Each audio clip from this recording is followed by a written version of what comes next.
Hello guys and welcome back to a new video. In this video, I'm gonna teach you how to trade stars on Monopoly Go.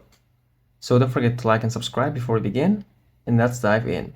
So the first thing we need to do, we need to go and open our game launcher and open Monopoly Go.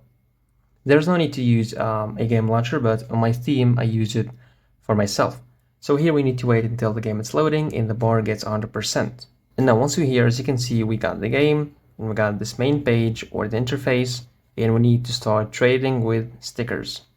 So here we got the album here, down to the right bottom, between friends and go.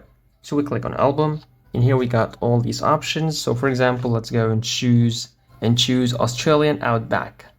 And here, for example, I would like to get the sticker of Play and Ride, this one, but I don't have it, right?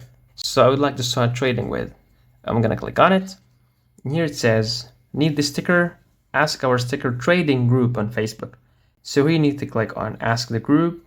So here you need to click on ask the group with the blue button, and then you'll join the group on Facebook to start trading stickers with. And that's how you can start or you can trade stickers on Monopoly Go. So please don't forget to like the video, subscribe to the channel, and thanks for watching.